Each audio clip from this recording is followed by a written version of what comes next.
Nah ini ayat ini menceritakan tentang banyak orang yang mengaku bertakwa tapi tidak beriman kepada Rasul. Jadi sebenarnya orang-orang kafir dulu, ya sekarang juga ya, itu banyak orang ya, siapa yang membuat bumi? Allah. Siapa yang mengatur siang dan malam? Allah. Siapa Tuhan yang esa? Allah. Ya, kamu bertakwa, ya bertakwa gitu. Tapi banyak orang yang tidak mau beriman kepada Rasulullah. Itu ternyata dulu pun begitu.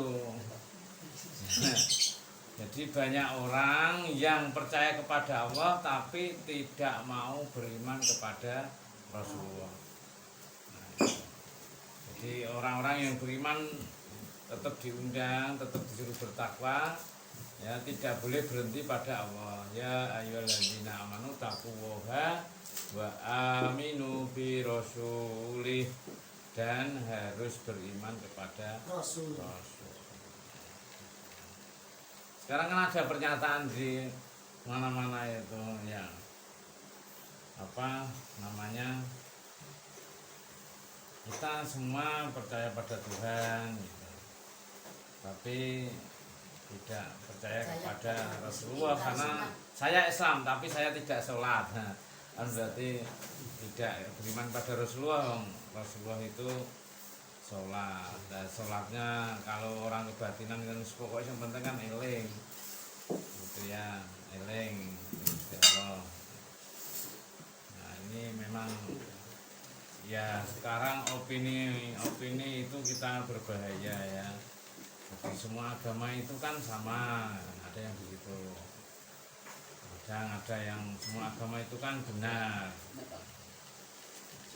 Semua agama itu kan baik gitu ya. Nah, padahal di dalam Islam tidak begitu. Qul in kuntum tuhibbunallaha fattabi'uni. Ya.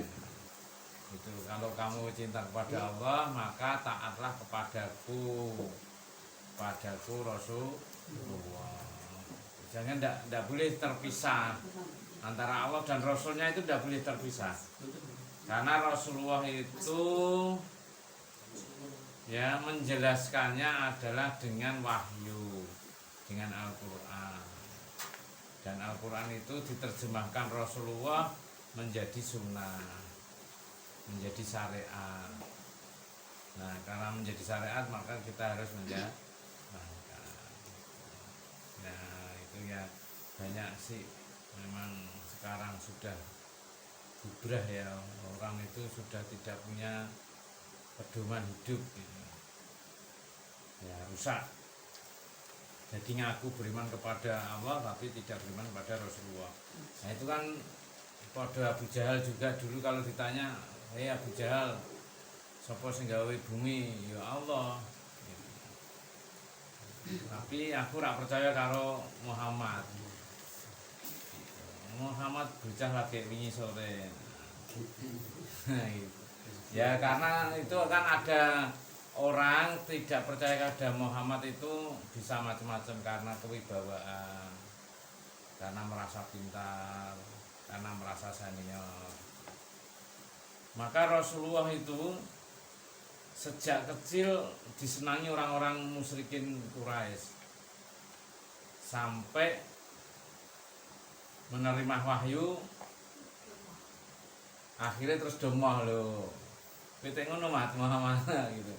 Jadi ketika Muhammad biasa waktu jadi gembala kambing ya disenangi banyak orang, waktu berdagang ya disenangi banyak orang, waktu bermasyarakat ya disenangi banyak orang. Tapi ketika mendapatkan wahyu ya untuk supaya menyembah Allah dan meninggalkan Tuhan-Tuhannya mereka itu, ya ada yang patung, ada yang apa berupa kesenangan, ada yang berupa kekayaan. Nah itu akhirnya menjadi membenci Rasulullah gitu. Karena apa?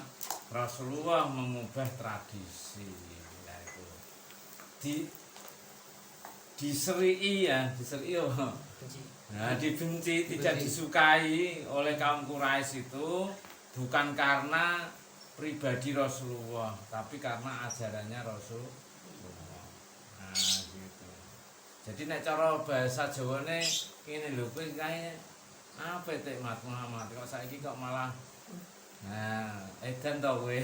Jadi Muhammad pun diarani edan gitu ketika tidak ada Tuhan selain Allah. Itu karena kebiasaan mereka kan itu menyembah berhala-berhala itu. Jadi sekarang pun Islam itu menjadi seperti dulu lagi ya. Orang disuruh pemurnian Islam mesti orang seneng gitu. Ya, meskipun secara pribadi di kampung itu disenengi gitu ya. Oh, Pak Kai ini apa gitu. Tapi sayangi ini ngubah-ngubah keyakinannya masyarakat setempat. Makanya kita diwanti-wanti ya itu. Ya itu. Dan ketika kita sudah beriman kepada Rasulullah itu akan mendapatkan 2 rahmat. Ya. Yuk tikum kiflain. Jadi mendapatkan 2 mirrahmatih dari rahmat. Ya. Dan dengan rahmat itu waja'al aku menjadikan kalian nuro cahaya. Ya. Tamsu nabi wa yaghfir lakum ya. Tamsuna itu supaya menerangi kamu. Menerangi itu bisa di dunia ya bisa di akhirat. Dan kalau orang Jawa malah sampai di kuburan ya, wah ben anu tak dongakno ben kuburan Padang. Ben Padang apane kuburane ben jembar kuburane gitu ya. Maksudnya tamsuna itu ya Padang baik di dunia maupun di akhirat. Karena kalau di akhirat gelap itu ya rekoso loh. Ya khosirun itu artinya kan tersesat. Tersesat itu ya berarti tidak mendapatkan surga Allah. Nah, maka kalau itu kan kita mendapatkan maghfirah ya, bahwa yaghfir lakum kalian mendapatkan ampunan. Wallahu ghafurur rahim dan Allah Maha Pengampun. Jadi ya kamu misalnya tidak percaya kepada Rasul ya ampun, ya ora bakal diampuni toh orang lakoni syariat ya. Ibaratnya itu bawa kartu ATM 5 wis malah 10. Neng orang ngerti apa nih? Pine ya. Wong pinnya itu syahadah dan syariat gitu ya. Nah, pinnya itu. Nah, kan ditanya, "Lho, kula riyen niku pun gadah kartu ATM kathah. Mesti kula riyen niku pun anu ya merasa beragama itu ya. Ya, tapi ra ngerti pine. Ya ra ngerti nomor kodene. Ya kodene ya rukun Islam, rukun iman gitu ya. Maca Quran, zikir, ibadah. Nah, atau ya ngerti pine, ya ngerti anune ning kosong. Apa doae ATM dilebono ning kosong. Itu ya memang ada. Jadi merasa dapat surga tapi ternyata di sana kosong melompong. Tidak dapat apa-apa. Itu yang jadi kalau kita memahami Islam secara benar itu ya kita memang harus ngaji. Ora hari ini tok. Hari ini tok kadang-kadang geseh gitu. Nah, kita kan yo jarine ning melu maca bareng, dadi ngerti. Oh iya. Sing dimaksud dengan semaan Quran ya gitu. Jadi kita tidak hanya jarine tapi melu maca gitu. Sing diwacake yo terbuka ora iso wae nek ora melu maca iso kok geseh ngono ya. Geseh itu bahasane ya seleo ya bahasa Indonesianya ya berselisih gitu ya. Wong melu padha macane wae kadang isih berselisih ya. Itu baik secara bacaan maupun secara pemahaman. Itu saja nggih, mudah-mudahan bermanfaat kita ngaji. Pokoke sing penting diistiqomahi. Nah, mudah-mudahan hadiah. Apa bentuk hadiahnya itu serahkan Allah sendiri.